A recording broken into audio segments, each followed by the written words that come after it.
Yeah, what's up, everybody? Welcome to the Artist of Data Science Happy Hour 30th.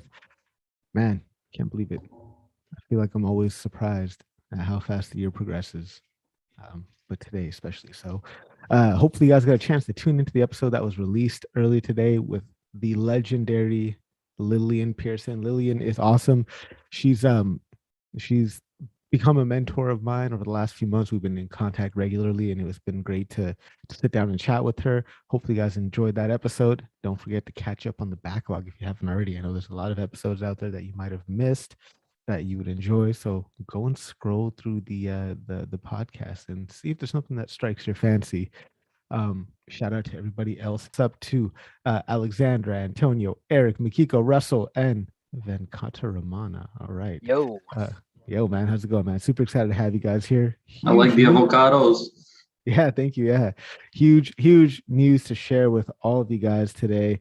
I put in my 2 weeks notice at Price Industries earlier this week. I'll be leaving Price. They've been good to me over the last 2 years. I've really enjoyed the work that I've done there. I'm really happy with some of the progress I've hopefully helped them make over the last couple of years. But next week, next Friday will be my last day there, and I'll be moving on to Comet ML. I'll be working full time for my friends over at Comet ML.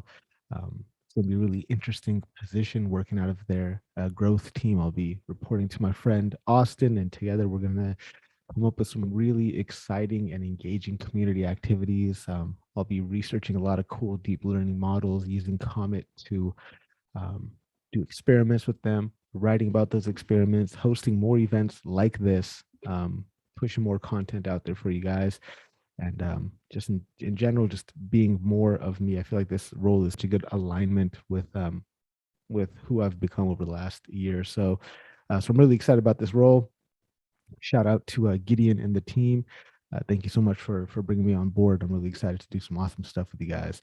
So yeah, man, that's a huge change for me. Looking forward to that. Yeah, so let's kick this off with a question. I think last week I might have touched on it, that this was like one of the um, combatant opening questions that I was about to ask, but I think I'll ask it today, and that is, what type of data scientist are you not? Right, data science is a huge field. There are a number of different types of data science roles, but what type is not the right fit for you? Eric, let's start with you. well, kind of like we said last week. I mean, one of the things I'm not is like I don't do anything with deep learning, so that's the kind I'm not currently. Not that I never will be, but that's not what I am right now. I think I've kind of been thinking about what kind of data scientist I am or am not in my current role versus where that might evolve to. And that was actually a discussion we were having in my team today, saying how some of us have skills that in our current role we're not using necessarily. And so in my daily role, I am not a I don't do a lot of prediction in my current role. Some, but it's pretty light. It's a as Dave Langer would say, it's a very much a good enough. Is it good enough prediction type thing, as opposed to really trying to be right 100% of the time. But I think we're moving in that direction where we'll have more of the predictive stuff. So I am not a trendy trendy algorithm user data scientist. I can say that confidently. There's lots of things I'm not. I'm also not as cool as Harpreet. That's just fact. That's true. You're cooler. That's why. Because for you to be as cool as I am, Is you have as cool as decrease. Harpreet. Yeah. So shout out to everybody that just joined in. Alexander, what's up? Tom, what's up? Mikiko, I love the background picture you got there. That is awesome. Al, what's going on? So everybody listening in on YouTube, on LinkedIn, on Twitch, I'm taking questions. Go ahead and write your question out into the chat. Alternatively, you can join us right here in the room, because there's always good side conversations that are happening right there in the Zoom room chat. So by all means, join in on that as well. So the question that we're opening up with is, what type of data scientist are you not? Right? Data science is a huge field. Um, Job descriptions are wide and varied, but what type of data scientist are you not? So Russell, you have some awesome writing here in the chat. Go ahead and tell us what you wrote out there. And then after that, let's go to Alexander. Thank you, Harpreet. Good evening, everybody. So I said, basically, I'm not a textbook data scientist. Definitely not. The role that I occupy and everything I do in my extracurricular time is just not textbook stuff. I kind of use data science in everything I do. But I would probably expand that to say I am not a data scientist at all. I use data science in my role, but I'm more a business analyst, more a product specialist, more a PMO and project controls specialist, and I use data science in everything I do. I've been using data science for a long time, and I use a bit of code from a lot of the common languages. But if I was in a competition and put up against a stone cold data scientist, I would not fancy my chances. I'm the person that translates the stuff that the proper data scientists do for business use. So I translate between the deep learning, the machine learning, the AI, the proper data science, proper data analyst, and I translate that for the executives of the business and the requirements of project delivery, etc. So I kind of sit in the middle of everything. So yeah, if I had to say, am I a data scientist or not, I would have to say no, but I certainly use data science in everything I do. Russell, thank you so much. I absolutely love that response. And one of the reasons I wanted to lead with this question was just to show people that there are such diverse career paths within data science itself. Like, there are so many different ways you could take your career. Shout out to everybody else that just joined in. Apparently, Makiko has a question for Joe. She bullied Joe to join in. So I do want to just touch on this opening question one more time. Let me get to, I would love to hear Alexandra's response, and then maybe Antonio's response. And if Makiko and Joe, if you guys want to join in on this, please let me know. The opening question is, what kind of data scientist are you not? As you know, there's so many different types of data scientists. We all got our own little niche. We all got our own lane. And if anybody else wants to speak on this topic, please let me know. Everybody that's watching out there, lurking in the chats or on LinkedIn and the other streaming platforms, come in, join us, or post your question right there. Alexandra, go for it. Yeah, it's a tough question for me given my background, just because I don't know, I find the word data scientist really intimidating in general. It sounds like really scary on the surface to me still.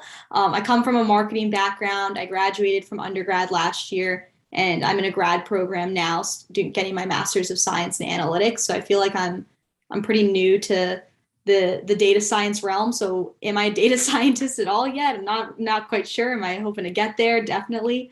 But yeah, I think that just the label data scientist for whatever reason sounds really scary. When you say business analyst, when you say, data analyst, for whatever reason, that feels a little bit more like in my wheelhouse, or maybe that's just coming from my marketing and business background. But the second you put the word science in there, I imagine being like a third grader in a little chem lab or something, messing up experiments. So yeah, it's funny you say you're talking about the word science, because I've been going through some epistemological crises this week, and I'm wondering, am I doing data science or am I doing data induction? And I'm really trying to figure that out. Anyways, that's not a topic for right now, unless you guys want to pursue that further. But Antonio, let's hear from you. Then after that, we'll go to Makiko's question, or if you want to lead with your response to this question as well, Makiko, that'd be great. But go for it, Antonio. Sure, yeah. I mean, the first thing that came to my mind is definitely not like a mathematician data scientist. When I started doing, like, what was that? Andrew Ng's.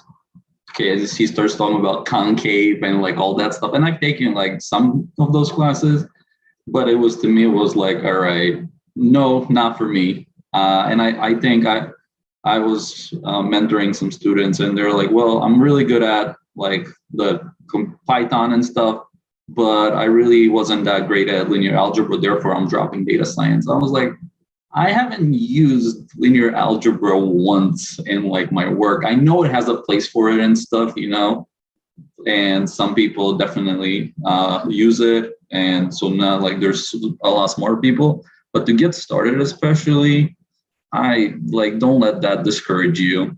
That's why you have hopefully different teams. Like I have a person on my team she's very good at statistics.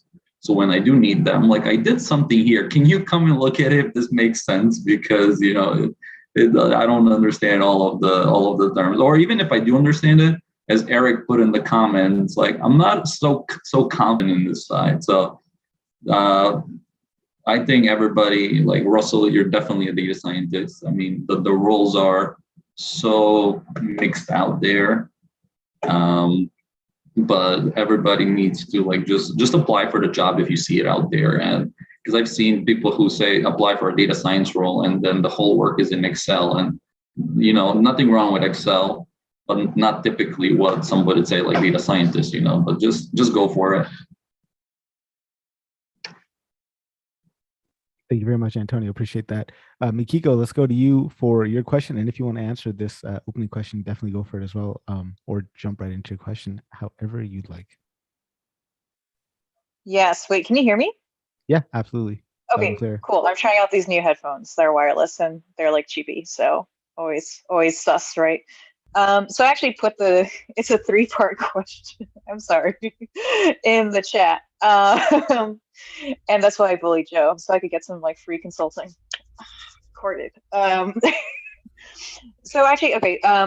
So those are the 3 questions. So let me just provide a little bit more context. So like very, very new to engineering, came from the business data science side.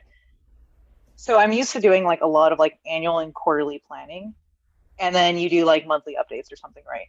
And so I think the 3-part question is, so I've joined an engineering team, and it's like a hardcore engineering team, and I'm not a hardcore engineer. I'm learning to try to be. And I think, so basically on the ML team, we're tasked with building tools and essentially like helping to productionize and deliver models end to end. So we have some internal tooling that we built. It does feel like there is like big opportunities to smooth out the process and to not just like make it nicer for everyone, but to just make it more effective. We're not going to be like, as far as I know, we're not going to be going in on Vertex yet, even though we're a GCP house. We're still trying to figure out how can we sort of do that. So the 3-parter question that I put in, because I think this is important, is, what do we think should be the relationship between like data science teams and NJobs teams, in the sense of like, what is the value that NJobs teams provide data science teams?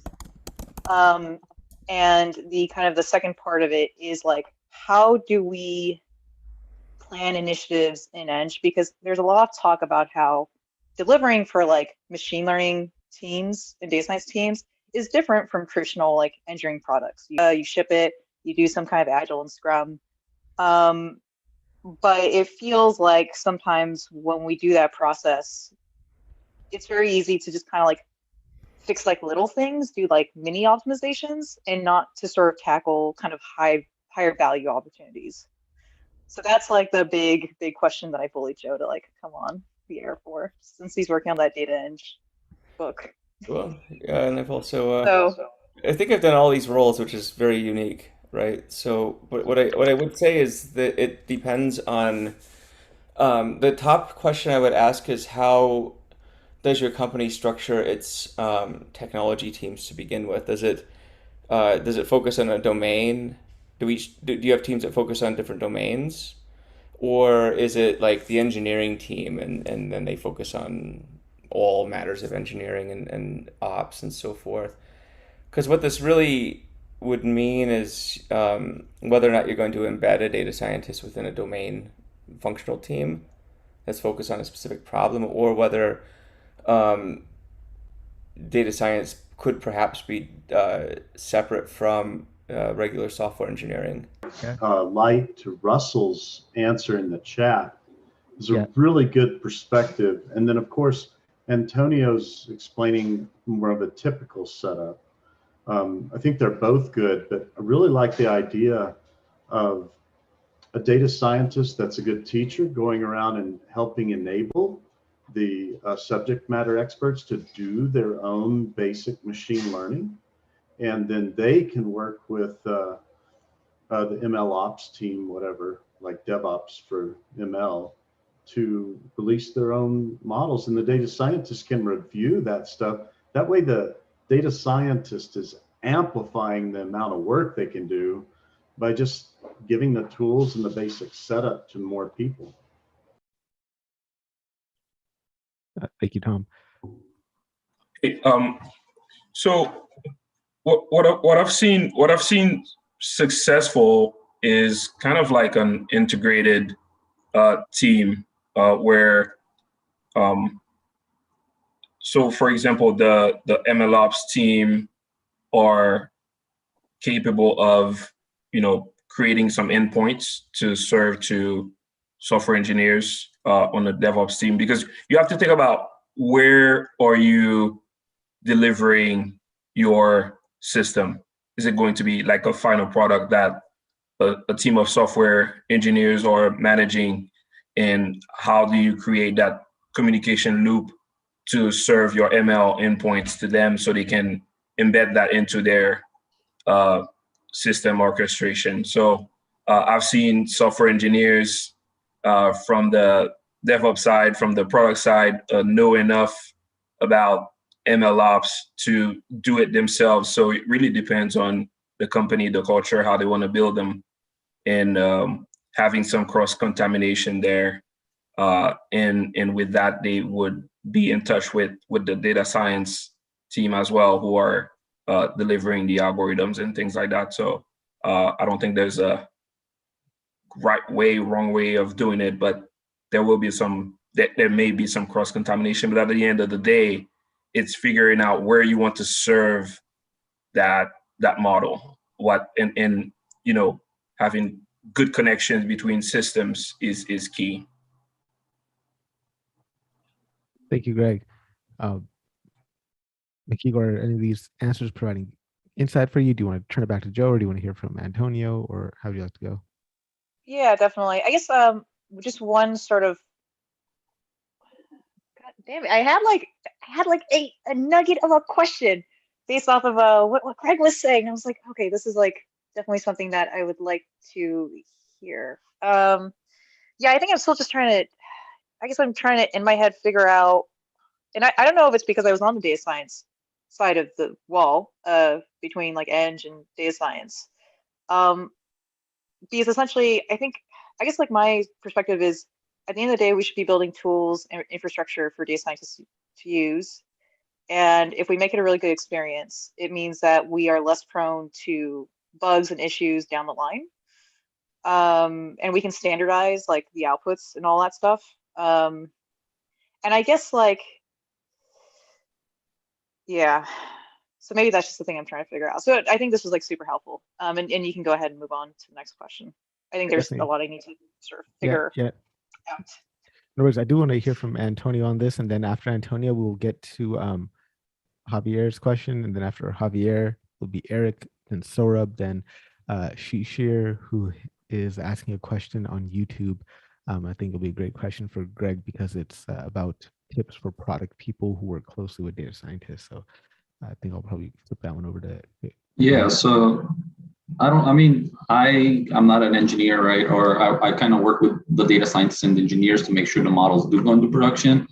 But if you do, we have the luxury, right, at a big company. I don't know how, I know every company does it differently, but the data scientists have a lot of work to do. So they don't want to be stuck with like building the pipelines, putting things into production. And like Harpreet is saying, I never know, you just press a button and the model just works, right? There's always something that's going to come up. So we have data scientists build the model, and when they're ready, like they're scored, they hand it off to the engineers who put it in different systems, because we have very different teams they use it, right? Maybe one model is going to be used by 4 different systems. So they handle that onboarding. They do the pipeline, like you're saying, making sure everything is like smooth. And also what they've been involved in is having kind of like dashboards, monitoring the models, looking for degrading performance, looking and things like that. So that's how it's done in my organization. But again, I guess depends how many resources you have. Yeah, I think we can move on to the next question, but actually in the comments, just a final thought is that it feels like to some degree the industry is really specializing, but it also feels like there is a lot of people who still sort of want to expect the full stack data scientists. So in the comments, I would love if all y'all could just let me know first off, do you think the full stack data scientists actually exist? By full stack, I mean deploying and DevOps, like including data science, but also includes DevOps and infra. And secondly, do you feel like that's a paradigm that should continue existing, especially as companies get bigger and scale? I kind of feel like when you're a bigger company, you do want specialists to some degree, and you sort of want to organize accordingly. But I would love to hear how engineering heavy all y'all feel like data scientists should be. Be really interested to know that. So I would say welterweight. That's probably the heaviness that I am as a engineering data scientist. But Mark, what do you think? I'd love to hear from you on this. Yeah, I would say like at a startup, that's probably a yes. But what I found myself is like I'm never on one project where I'm doing the whole thing end to end. It's a matter of where the resources at and like where I need to fill at. So one project I might be heavy engineering, another project I might be heavy analytics, and another project I might be heavy like thinking about like data warehouse infrastructure and whatnot. And so maybe like a yes, no, like I have as a startup, I have to have all those skills to jump in where needed to drive value. But if I'm doing everything end to end, I'm gonna be exhausted. I'm probably gonna be working on one project, and that's not really feasible in a startup because I need to work on many projects. And like, where's the fire and priority at? Go for it, Joe. Yeah, I would say that might have been the full stack data. I mean, I've been called that before, and it's a term I didn't feel comfortable with because it reminded me a lot of like the full stack like kind of software engineer from back in the day, where you'd be good at both front end and back end. And I think you might be like decently okay at putting up an MVP, which if that's what you're trying to do is great. But ultimately, it's specialization's key. But I understand there's a balance between like budget for one thing, right? Like data people aren't cheap. So, but then also, as Tom points out, finding the full stack person is yeah, that's a unicorn of a person. Like I would maybe consider myself full stack, but that's only because I had to be. It's not like it was a thing I sought out to like, oh yeah, I'm gonna like be really mediocre at everything. That's great. So, but then I've specialized since then. And I mean I think the engineering side is where I focus. I'm probably less inclined to focus on algorithms these days, not because I'm not interested in it, but just because it's the value for a person like myself is in engineering. So, but yeah, it depends on the data maturity of a company. I would definitely say full stack is somebody you're gonna have to find. But then couple that with like tooling, though. I think there's a lot of great tooling out there that exists now that could help automate and augment a lot of the functions that weren't really previously done by hand, like putting models into production, hosting them. I mean, Lord knows there's like a million Flask tutorials on how to do this, and I think that's just obsolete these days. If you're using like Vertex, just deploy it that way and just set it and forget it. So I think a lot of the undifferentiated heavy lifting is being automated, thankfully, with great tooling. But still, it's super early days in the field. I mean, I look at the modern ML stack right now, quote unquote, and it's like you get the sense it's being baked as we speak, but it's nowhere near where it's going to be in a few years. So,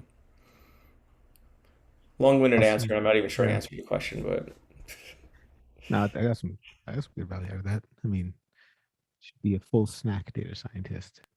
I like salty, sweet, nuts, chocolate, fruit, berries, all that full snack. All right, let's go to Javier's question. Then after Javier, it's Eric, then Saurabh, then Shishir from YouTube, then Lavina from LinkedIn, and then there's a couple other comments coming in from LinkedIn as well. Those of you on LinkedIn, you can just join us in the room. Javier, go for it. Thank you. So yeah, I'm just curious to know what percentage of your time is spent on analysis or data science, modeling around structured data versus unstructured data. I feel like in grad school, I read a lot about unstructured data and obviously learned a lot about, NLP, at least in concept, but I'd say like 99.9% of my day job is like tabular data, structured data. And I work for a larger organization, so I feel like the data is actually pretty complete. Maybe there are, integrity issues from data entry, but the data is typically very complete. Like I don't deal with a lot of messy or nasty data.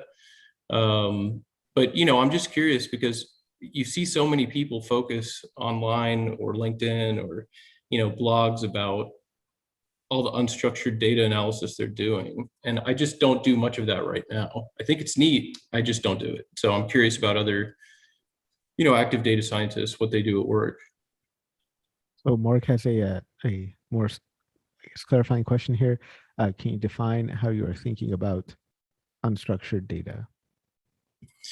I'm thinking like either someone submitting a help ticket or mostly text, but just like freehand text submission or text capture, like, capturing tweets or something. Like I do none of that, but that would be an example. I'd like to chime in on that one, Harpreet. Yeah, please go for it. I think what Dave Langer, he says that one of his things, like 80% of data science is going to be like, if you know regression analysis, and Harpreet actually just posted on that. I think you'll be pretty ready to go. And like logistic regression, right? Things like that.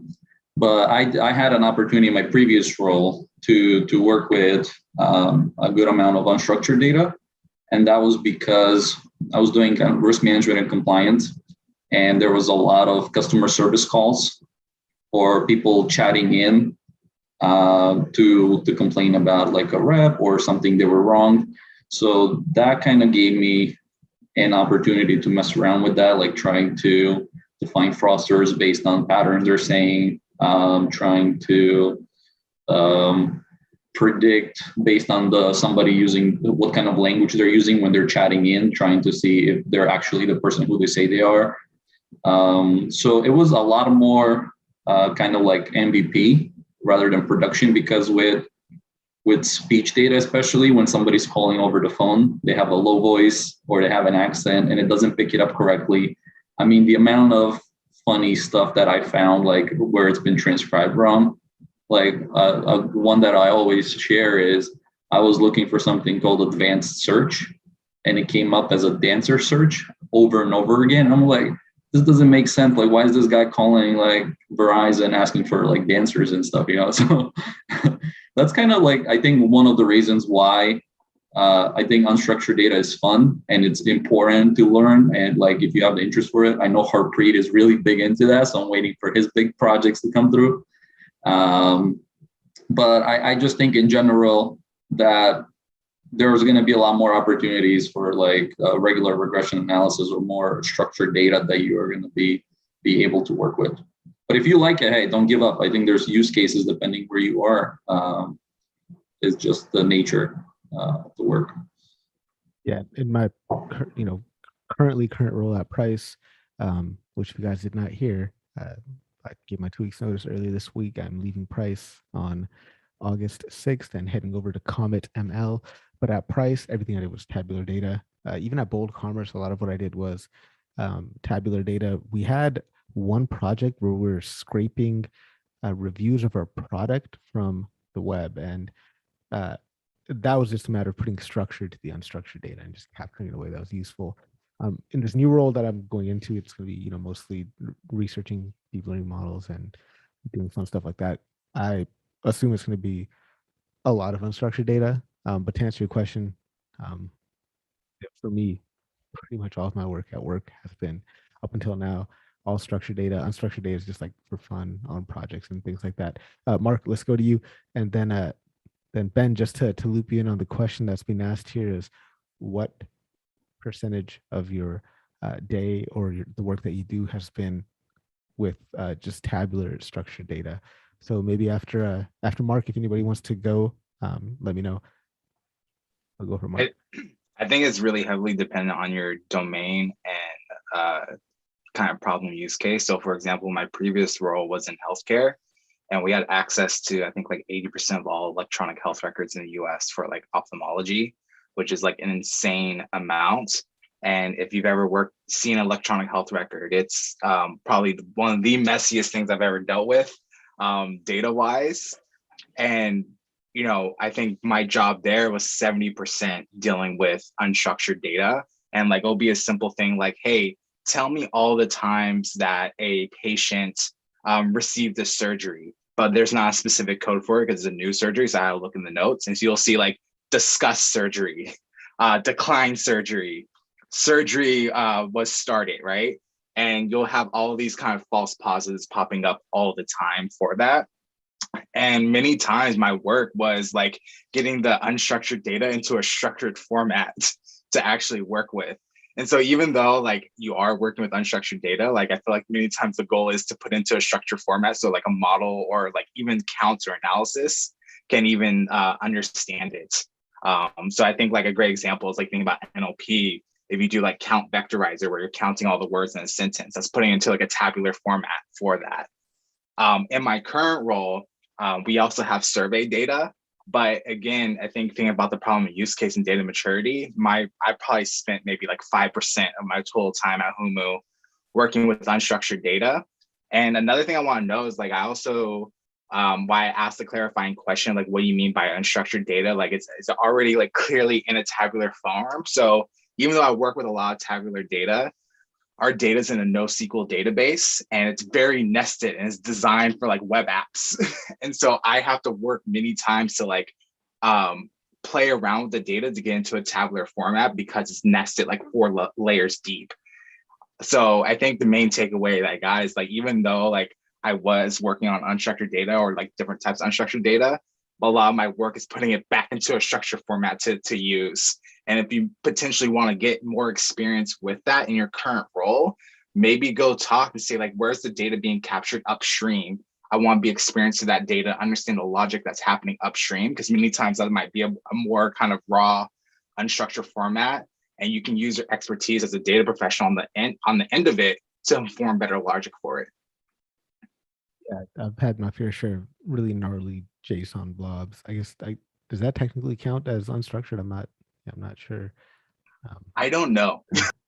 Yeah, but yeah, it's a lot of work putting into structured format. Wait, Ben, can you just throw it into Data Robot like you can do with pictures and just let it do everything for you? Or you can. Really? Wow. Yeah.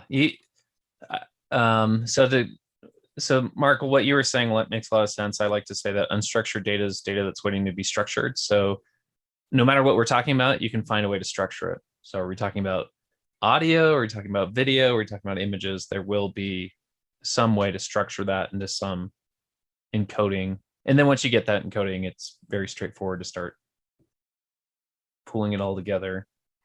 But yeah, this stuff is getting way easier than it used to be. Yeah. Like 3 years ago, I was like, push up the glasses and time to work for months trying to do these heroics. What about you? And then if Alexandra or anybody else, Makiko, Greg, if any of you guys want to chime in, Eric, let me know. If not, then we can move on to Eric's question. But go for it for right now, Tom.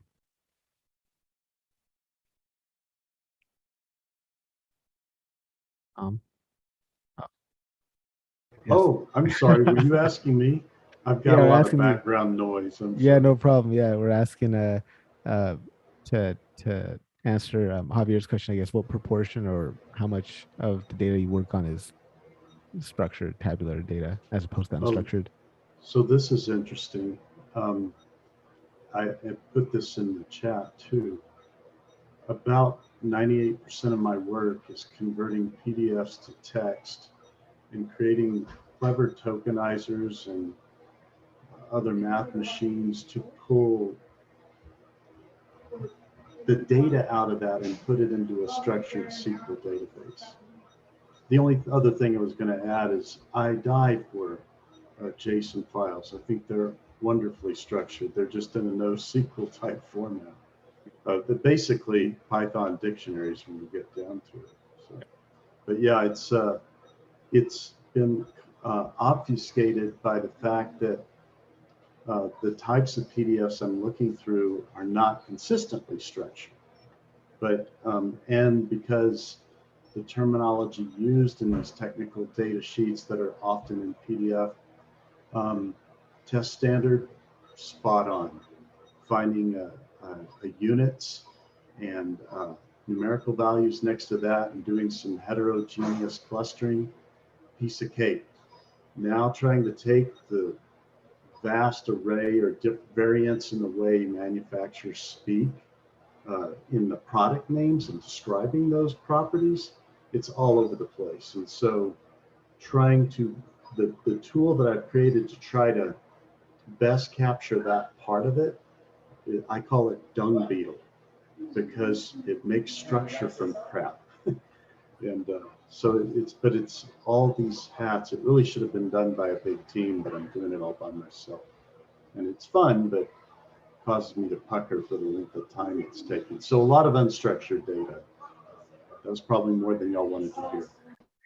Thank you, Tom. Appreciate that. Let's just go ahead and breeze to Eric's question. And then after Eric, we'll go to Saurabh, then Shushir from YouTube, then Lavina on LinkedIn, then Dwayne on LinkedIn.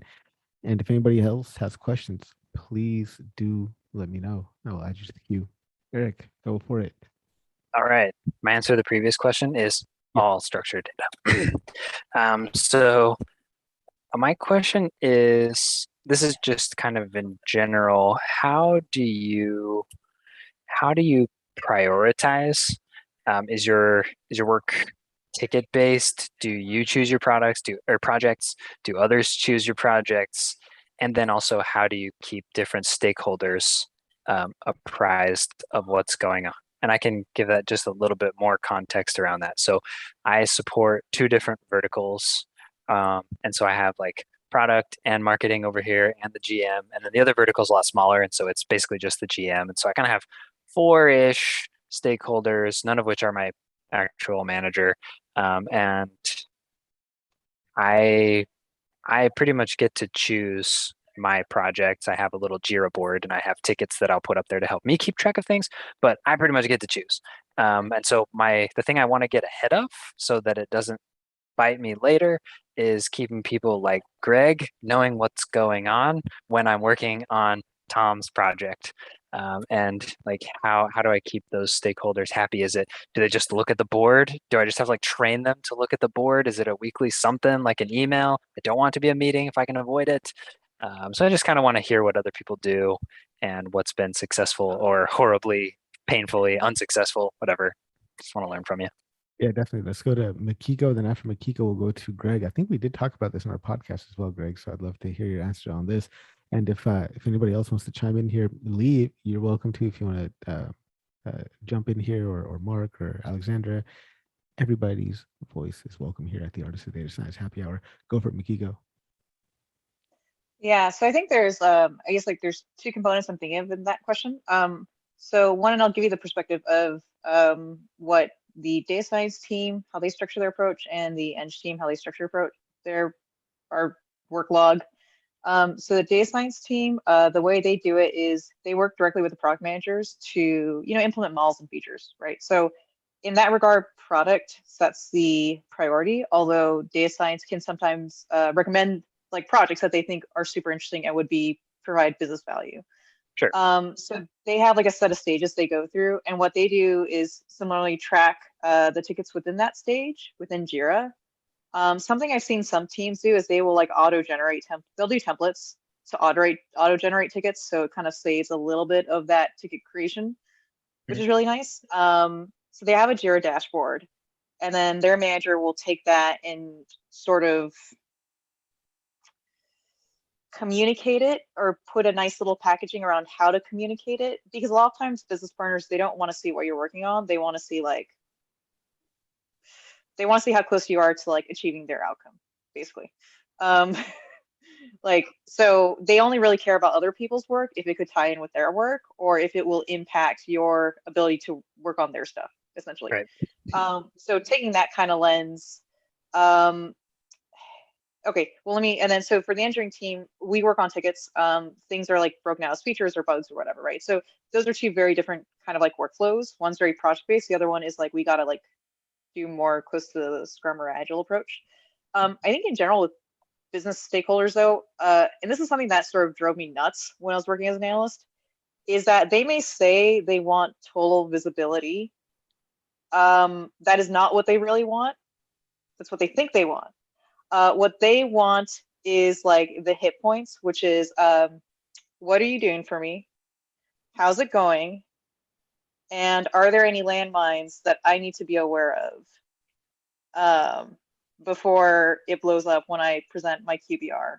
Sorry, your QBR analysis, but I'm going to present it for my business division, and I don't want the director to call me out on bad stuff or not have it.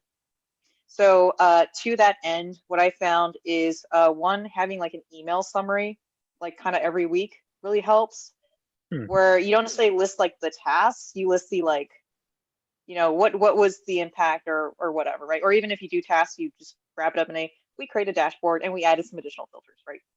So you can drill down on these things. And then give them access to the Jira board, but don't realistically expect them to actually, you know, use it to know what's going on.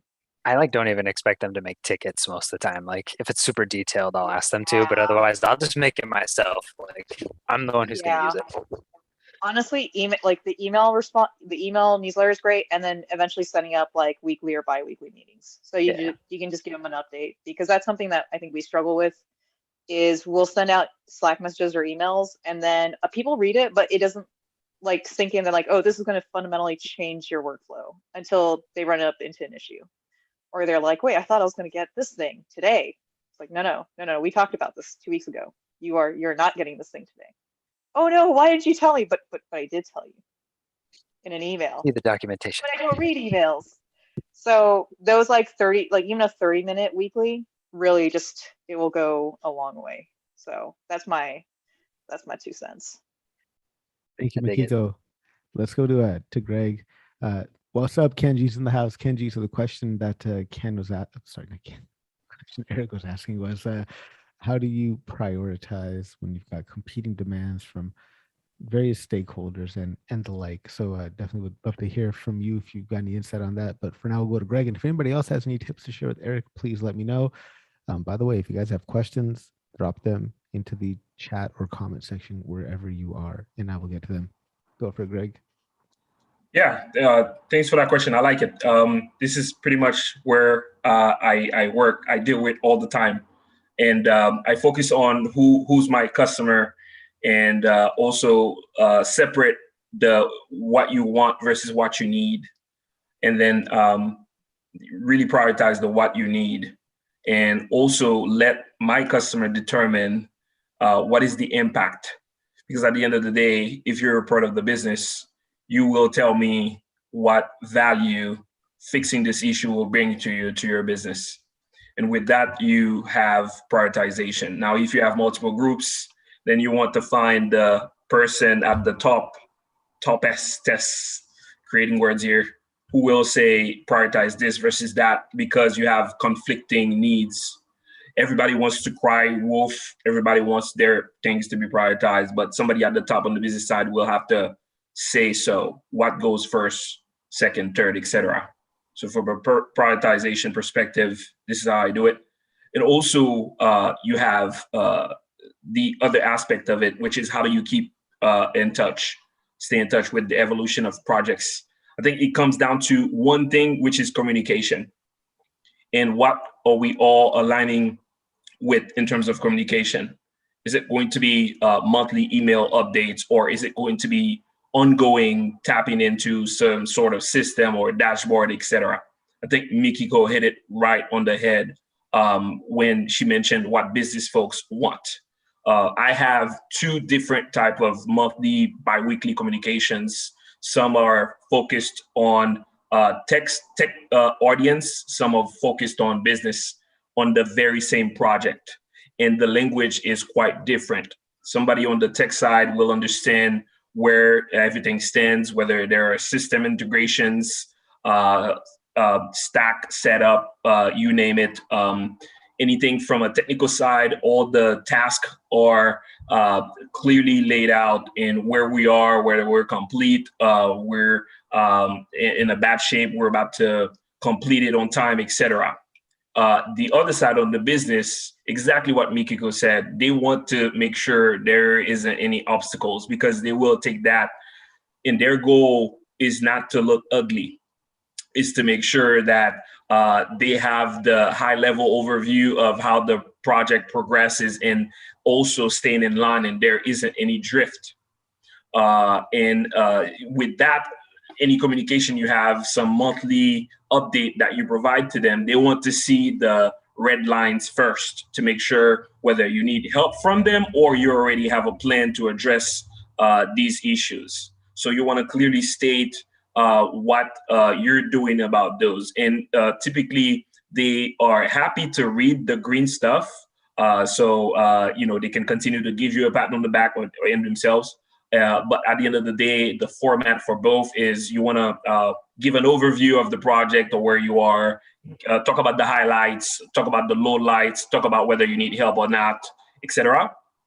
And then regardless, for both teams, both audience, you want to make sure that you ask for help right away at the beginning because people don't have time to go through everything.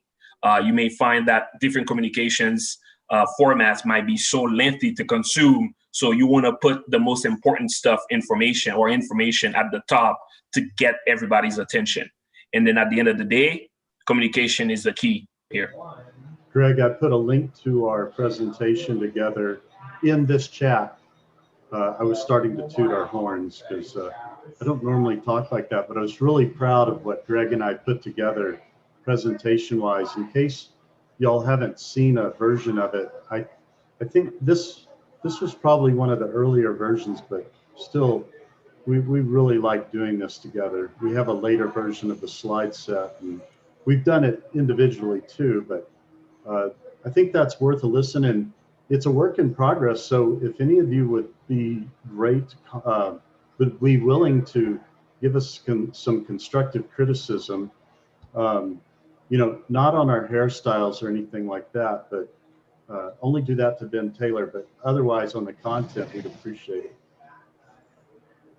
Thank you so much. I just posted a link there on LinkedIn. So anybody wants it on LinkedIn, it is right there for you. Love to hear what anybody else has to say on this topic, Lee or Ben or Alexandra or anyone. Also just looks like Lee's building really cool rockets or something back there. That's, yeah, thanks for letting me chime in. I'm coming from the other side of the fence in project management. And to be honest with you, it's like when you order a steak, you really don't care where they went to pull it all together. You just want it on your plate. So a lot of people don't understand what it takes to get that there. And the more information that you can provide on the process and bring people in, like you're doing with this happy hour, if you can bring people together like that, those go miles as far as celebrating success and building on successful stuff. But communication, I think you're exactly right on target. I mean, if you're ghosting somebody or just ignoring them or just busy, let them know that goes miles and miles for getting things done really well. Oh, and I also want to point out too, somebody mentioned something about being expensive. Try not hiring a data science or a specialist that can do that at the top level that you need, and I guarantee it's going to cost you a lot more. So yeah, that's just the price to pay to play the game. So don't ever discount the value that you bring to a party. That expertise and level of practice is amazing, and yeah, it's expensive when you don't hire the right people. Thank you very much, Lee, and definitely stick around for a question coming up soon about tips for product people who are working closely with data scientists. We'll get there after Sorab's question, but I see Sorab has his hand up right now. I have to call a foul, Harpreet. Oh, damn it, Lee. Friday afternoon, and you mentioned steak. What the hell, dude? I'm a vegetarian, so it does not matter. Well, we can get some lobster then. Okay. Yeah, let's go to Sorb, then Ken. Sorb, go for it. Then go to Ken. I just wanted to chime in on the stakeholder management question. How do we balance different competing priorities? I'm also from project management background, and this is almost a day-to-day challenge, really. When you're like insanely busy, I think some very simple questions can help help prioritize. For example, if like 10 people are asking you for some information, you just ask them what is by when do they need this, and secondly, just tell them I'm just in the middle of XYZ. So they understand. We can't say check my calendar, I'm too busy. Just in the middle of making a report for so and so, when do you need the answer? And second technique or strategy I use is, when they ask a question, we really need to dig what information they are looking for. For example, they might ask you, can you give me that document? You can ask a probing question, like what exactly you are looking for, so that I can give you the correct info. So just dig further and just ask for specifics, and just tell them that ask them when do they need that info. And I think that should help prioritize to some extent. Awesome. Thank you very much, Saurabh. We'll come right back to you for your question after we hear from Ken on this one. Go for it, Ken. Yeah, so I hope this isn't redundant. I tuned in a little late. I apologize. But something I found really powerful, especially if I have good rapport with the business stakeholder and they have some analytic capability, is keeping them very involved in the process that I'm going through. So if I'm working on something and like I have to prioritize, if you can show that you're making progress, if the people know that you're working on something, that can be, that's a lot of the time just what they want. They don't necessarily want it done at a certain time. They just want to know that progress is being made. And that's very powerful when it comes to versioning tools like GitHub.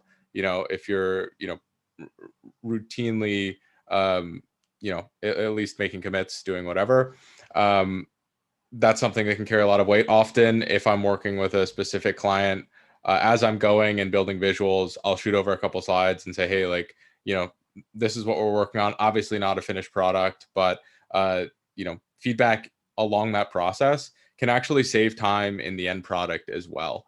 So I think that making your work a little bit more public, as weird as that sounds, can pay dividends. Obviously, there are times when you shouldn't do that, or when it'll put a wrench in things. But outside of the box, I think that that's something that that really can help with stakeholder management, and also endearing you to a lot of the business stakeholders. If they feel like they're part of the process, that's also a very powerful thing. Ken, thank you so much.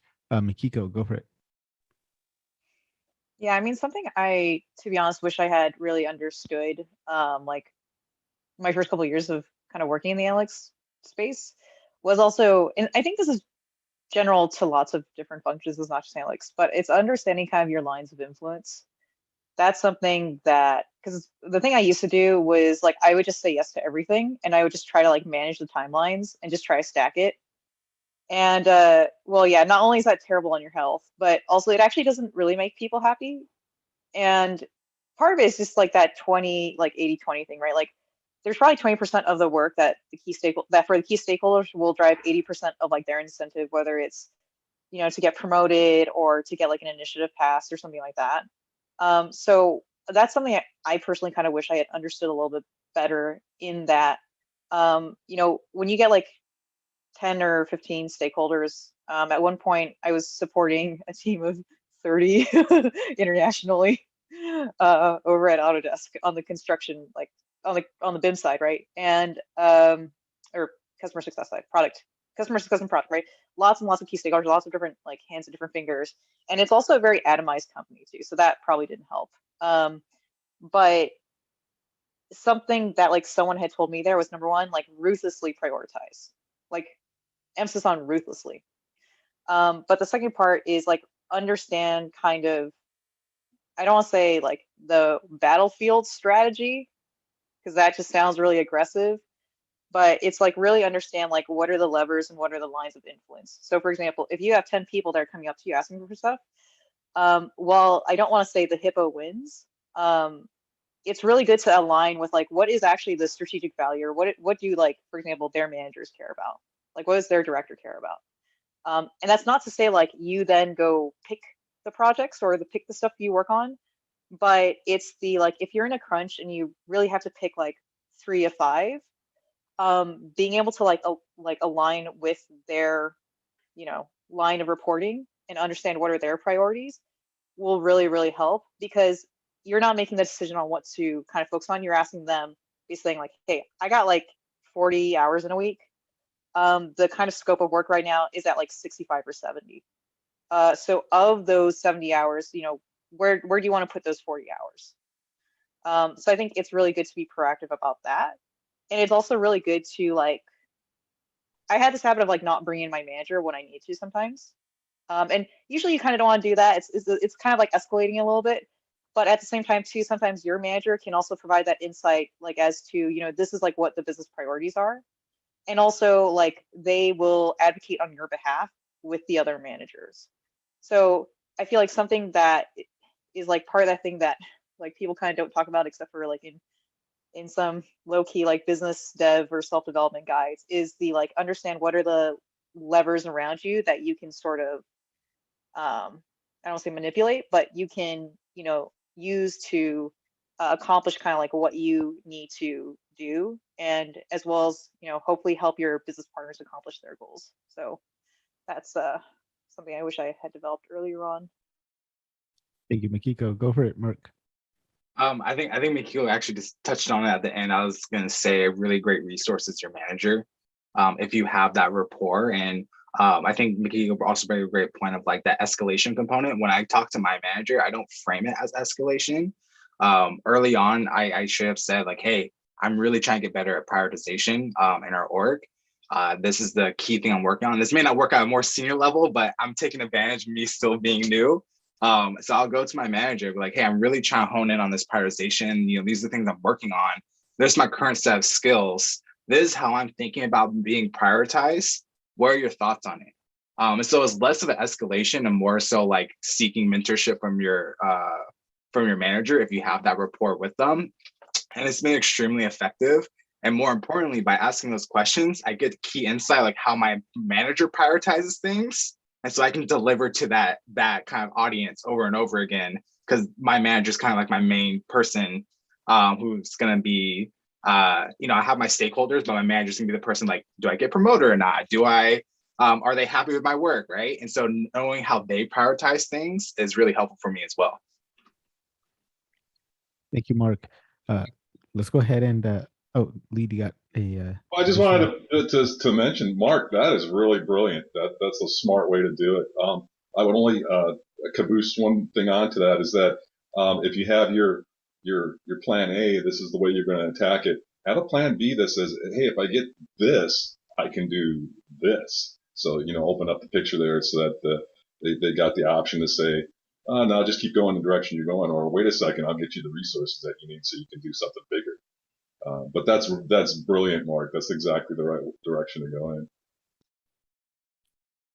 I saw that Eric was briefly muted. Did you want to add in something? Oh yeah, I just want to say that was super helpful. And I'll toss in one small thing. Like today, I had someone on one of the teams ask me to do something that I was pretty sure is not really my responsibility. And so it was nice because I was able to talk to somebody and say, hey, like, I don't think this is my thing. I can do it, but I don't think this is my thing. The person who can do it will be back on Monday. And then I just sent him back a response email that just said, this isn't really my responsibility. I can help you in a pinch, but this person will be back on Monday, so I'm looping him in. And as far as I know, based on his email response, he doesn't hate me, and the sun will come up tomorrow. So it was all good. But yeah, this is really helpful for thinking of like that, like the longer term, just maintaining good momentum and stuff. So thank you so much. Yeah, definitely. Excellent question. Thank you so much, Eric. Sorb, let's go to your question. You got 2 questions in here, but you're gonna have to pick one of them. All right, you gotta pick wisely. I know you sent me 2 questions, but just pick one, and then we'll go to the questions here from Shashir on YouTube, then Lavina on LinkedIn, then Dwayne Whitfield on LinkedIn as well. Okay, here's my test to be concise then. For an entry level data analyst, there is a lot of material, lot of technical material available, but how does one prepare for a particular domain? Now when I say entry level, I want to apply like across domains. I want to apply anywhere that I get a good, say, data analyst position.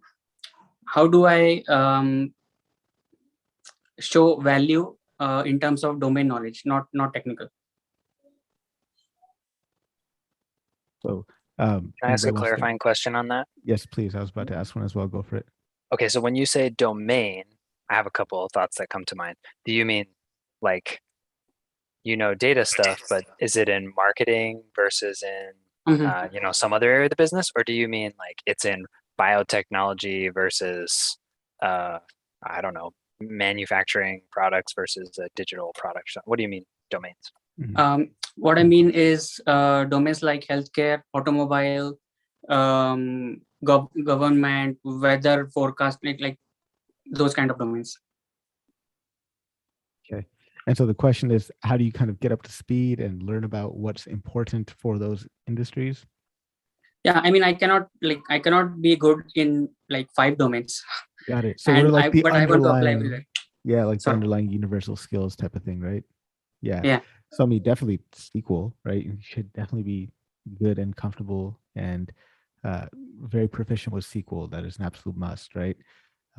You're gonna have to be comfortable with creating reports and do an analysis that's like exploratory data analysis in general, right? And maybe some basic skills on how to come up with metrics or how to derive metrics and a little bit of stats and stuff in there as well. Ken, go for it. Yeah, I think I probably mention this every time I come in here, but to me, one of the most effective ways to show that is through your project work and your portfolio. Let's say you wanted to get involved in healthcare. I think there's almost always a Kaggle competition that leverages some form of health data. To me, that's something that, frankly, a Kaggle competition can be a lot of work, but at the same time, you could create a notebook or you could showcase some of the skills within that domain. I actually recommend not necessarily doing like a broad strokes application to different data science position. I think it makes a lot of sense to target specific industries at a time that you're most interested in. And let's say you identified you want to work in energy, healthcare, or sports, right? To do 3 projects in your portfolio, 1 on each of those, it shows pretty good range, but it also shows that you have very specific subject knowledge on each of those domains, more so than someone who hadn't previously looked into that data before. I would generally recommend people to have more than 4 projects in their portfolio, just in general. But if you're thinking about that, based on the domains that you're looking at, you could have 1 or you could have multiple associated with a specific domain. I know specifically in sports, which is the domain in which I work, most people are landing jobs not from applications, but from people actually seeing their projects and getting recruited that way. It's a very difficult domain to break into, but they're being chosen almost specifically for their domain knowledge. So there must hopefully be some truth to that. And thank you very much. That was stellar advice. Let's go to Greg. And wait, who is it, Greg or Mark that was first? I think Greg, because he's, all right, yeah, Greg. Oh, I just wanted to add a little bit on Kenji, build up on Kenji. I think from what I'm hearing, Saurabh, you want to focus more on the domain, but more of the non-technical skills, right? So how can you, yes. So with that, I think you want to focus on your communication skills, right? How do you explore the work that you've done? How do you apply your critical thinking skills? You want to showcase that you're able to analyze and not just mechanically produce an output and leave the audience to interpret what you found, but you want to display your level of critical thinking where you're exploring different outputs and or different solutions and what their outputs would be, what or the risk would be, et cetera, et cetera. So you do this for an area of interest. I think anyone looking to hire will see that critical thinking piece in you that you can transfer to any industry that you go to. I think it's evidence that I completely misunderstood that question, but sorry, go for it. No, great inputs from Ken and Greg there, and very, very useful. Thank you. Yeah, let's go to Mark on this one, and then maybe after Mark, we'll head to some other questions.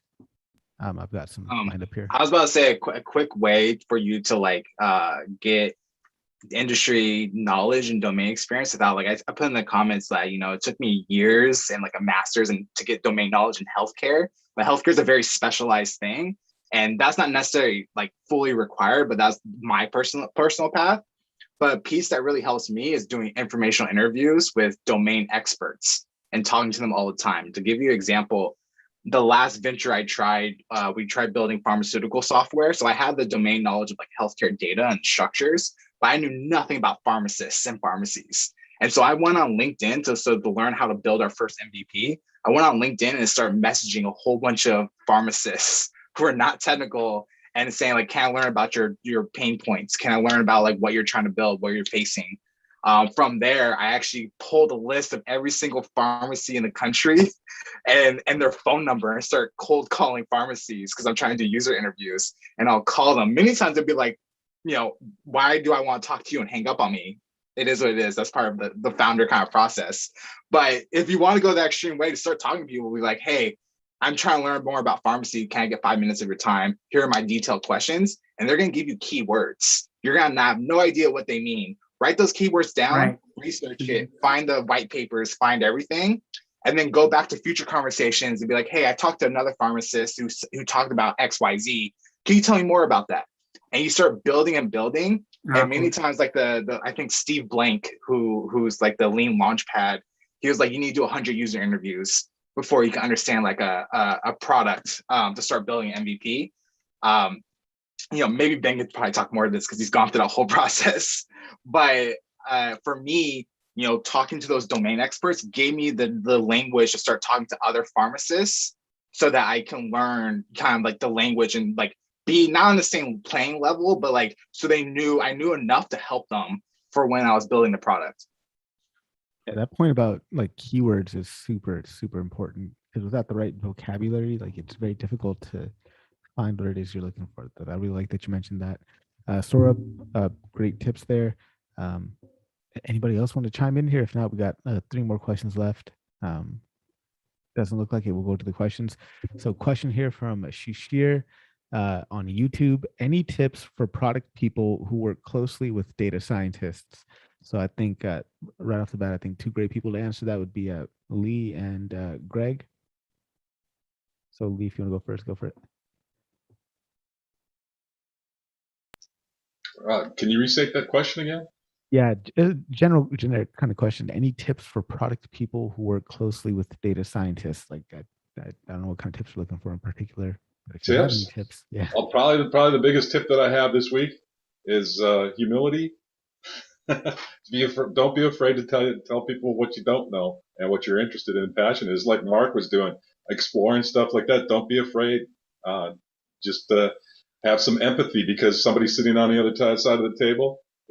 They proverbially put their pants on one leg at a time, hopefully, or they jump straight into them like firemen. But what I'm saying is my thing this week that I've come against is just people first. This is a complicated enough. Let's not bring all the other emotions in there. But yeah, and also just network. That's really the part of it too. You can't just walk up to somebody and ask them a technical question because they're either one that they don't know you or 2 they probably don't have that skill set yet. So I just say people are people first. Hey, Harpreet, do you mind if I follow up on that real quick? Yes, please. I I just wanted to also emphasize, I came over here, I'm like cleaning dishes at the moment, but I wanted to come over here and just say, I couldn't agree more that networking is super key to being able to find or get into the role that you desire. And whether that's like a local, programming meetup, or like literally volunteering, like doing something where you're actually having face-to-face time with other individuals is massive in terms of the opportunities that's going to, bring to you. Yeah, like this happy hour, right? Yeah, absolutely. Yeah. Thank you very much, Javier.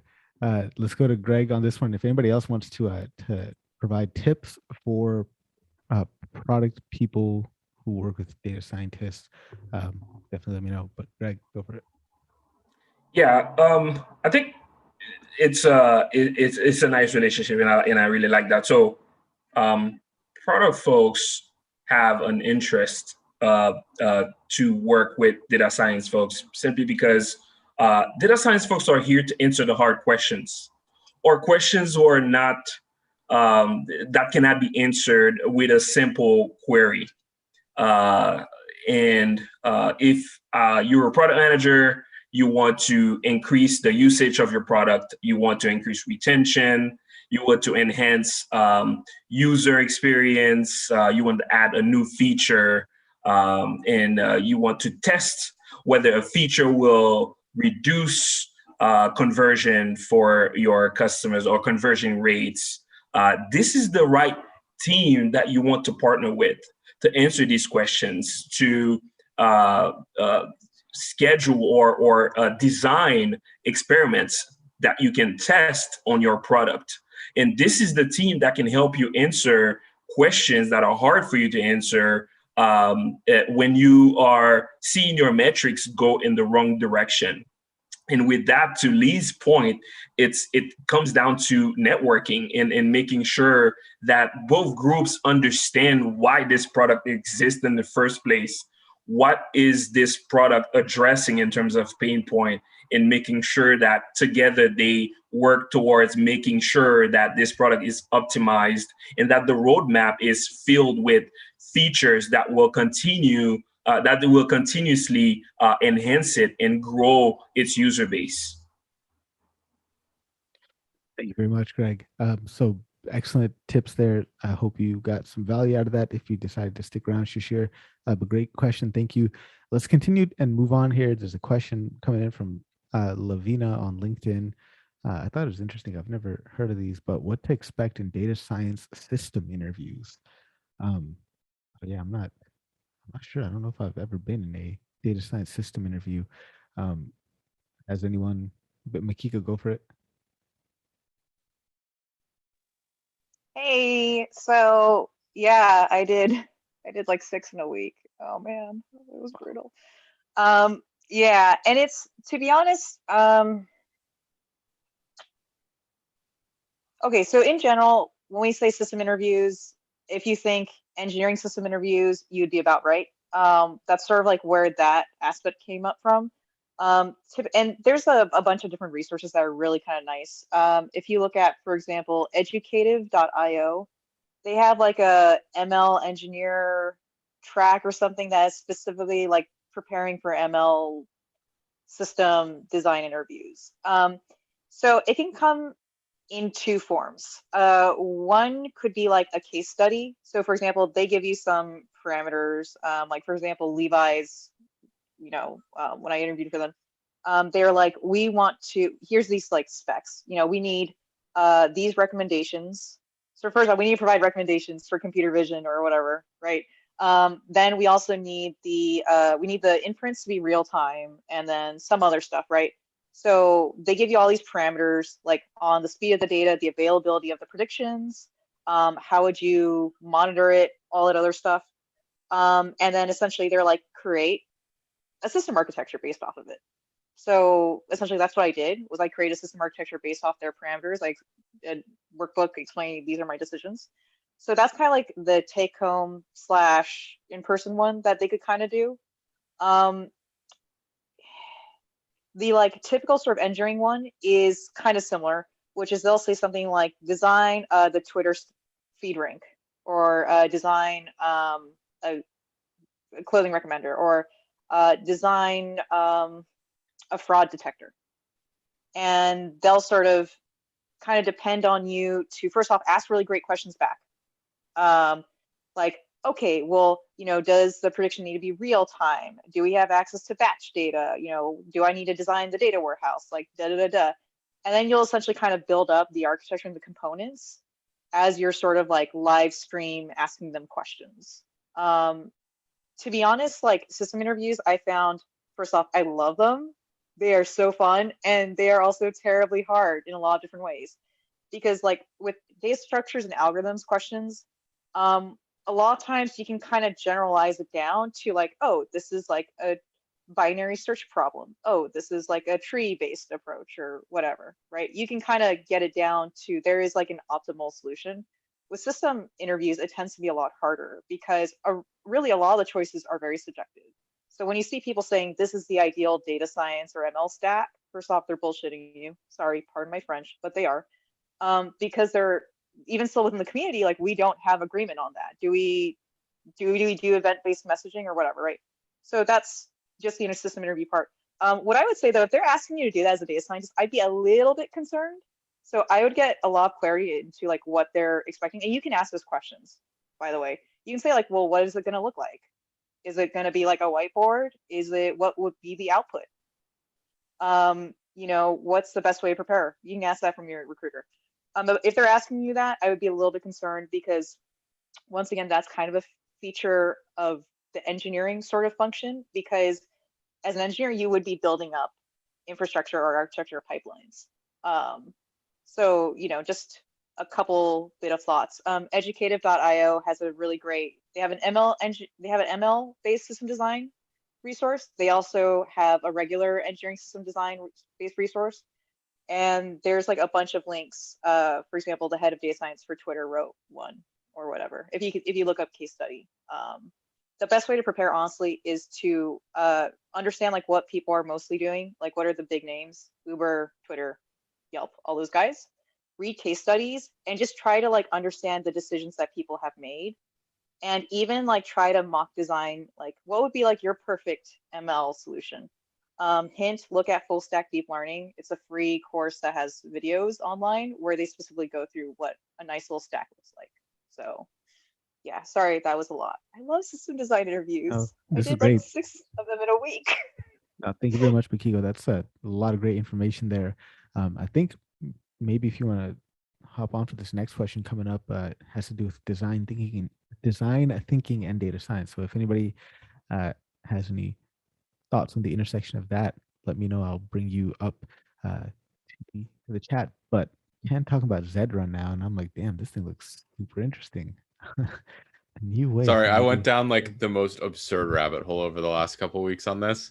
How did you end up and I was here? wondering if other data people were involved yet.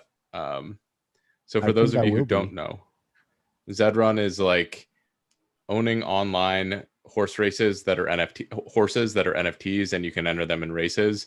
And they've essentially encoded most of the attributes of what actual real racehorses have, like bloodline, individual characteristics, all these things.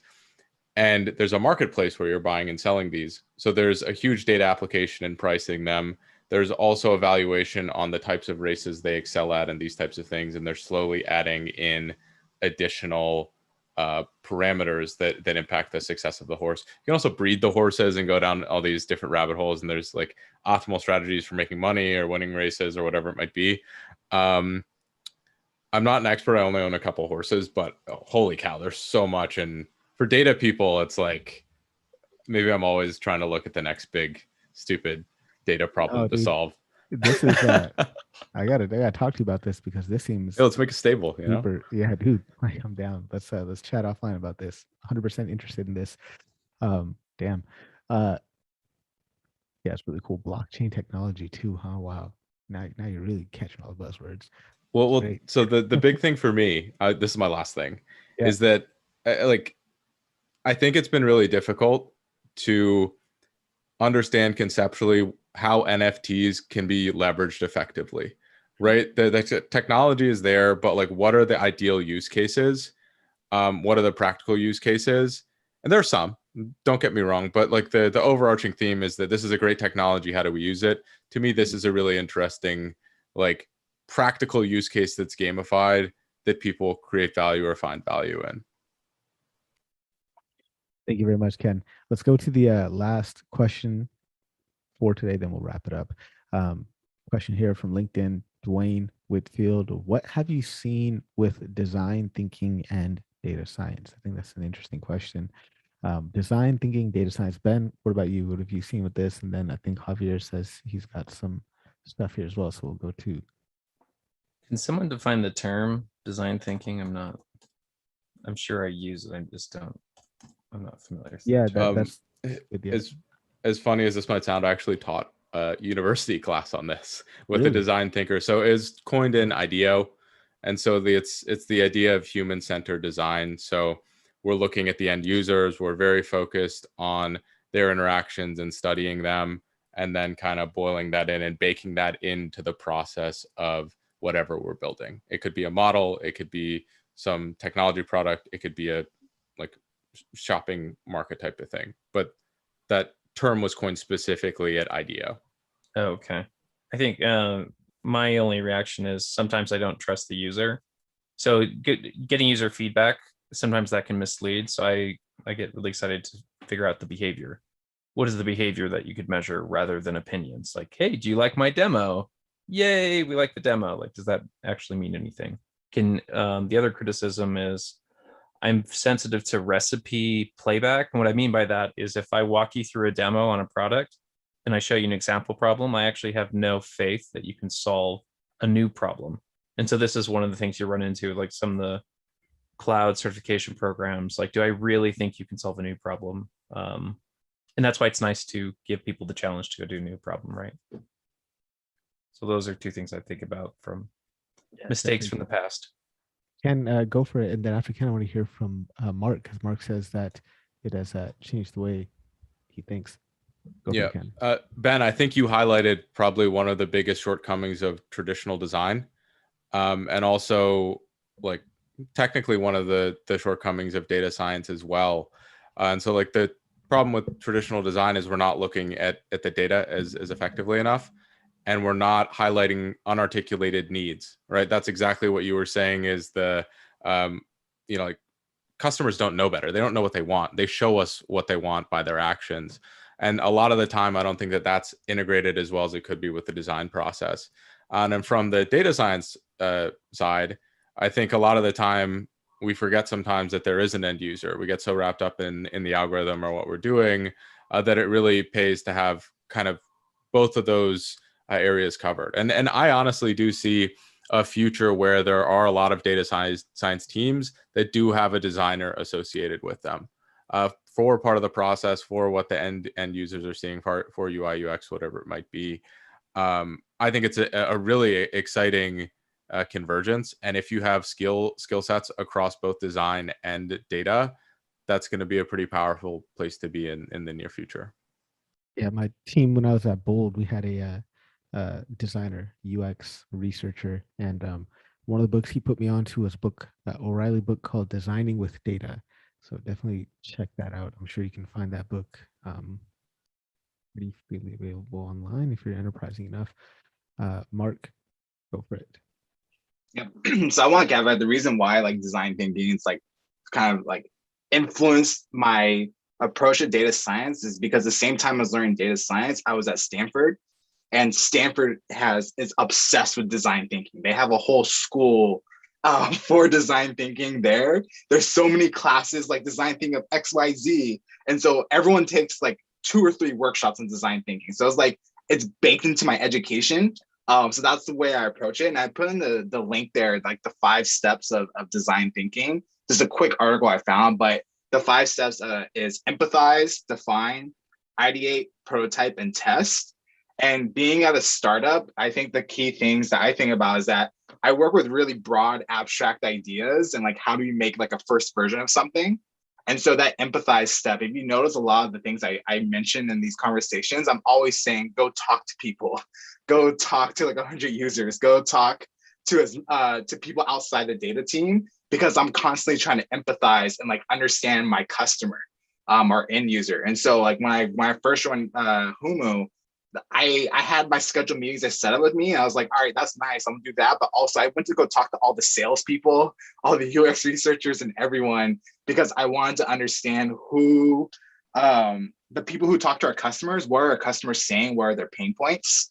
And so I think that's the kind of key aspect of it. And then another addition, I'm not gonna go through every single step of that, but the prototyping aspect of it is I create prototypes for my data projects and then share it with the stakeholders to get the idea of what they really want. So those prototypes look like for me is I'll create fake data table shells where I'll go on Microsoft Paint and create like, what does a diagram look like? And then go back to my stakeholder and say like, hey, this is what I think what your request meant from our conversations and what the customer wants. Does this align with it? And they'll say either two things like, wow, that's great. I love that. Or they're like, actually, when I made that request, now that I see this little picture, that's completely wrong. Here's what you need to do. And there's that iterate phase. And so there's more to it, but just to keep it brief, those are kind of two key aspects I like always dive back into. And I think that really stems from this learning data science and the stuff being rooted in design thinking at Stanford. Yeah, I'm definitely gonna check out that link that you'd sent. The 5 steps of design thinking. It's also shared right there on LinkedIn for you guys that want it. Mikiko, go for it. Yeah, so there's actually a community out in the Bay Area called like MLUX. And the funny thing was that like design thinking was way big at Autodesk to the point that they bought the rights to host workshops and give people certificates and all that to do it in the company. So I have like nightmares. But it's, you know, the funny part is that I think, so I feel like, and this could be, I'm sure this is totally wrong. I feel like where the discussion about even like fairness and ethics and bias in AI first came out, when I started hearing it was among all my MLUX peeps. Like it wasn't coming from anyone else. Like it was coming from that group, because I think very early on, like some of them, especially some of the ones that I know who eventually went on to do MLUX and like ethics and bias at like Amazon, Google, like they recognized that like, well, they tend to be more data-driven people in general. But what they were doing was that they were looking at the data and they were saying like, how are people actually like using the ML products that we're creating? And they're going, oh my God, they're abusing the shit out of it. And so I feel like that's where a lot of that initial conversation came from. The group is still around. And I think they're probably just like, you know, going gangbusters with all the online stuff. But it's interesting because like,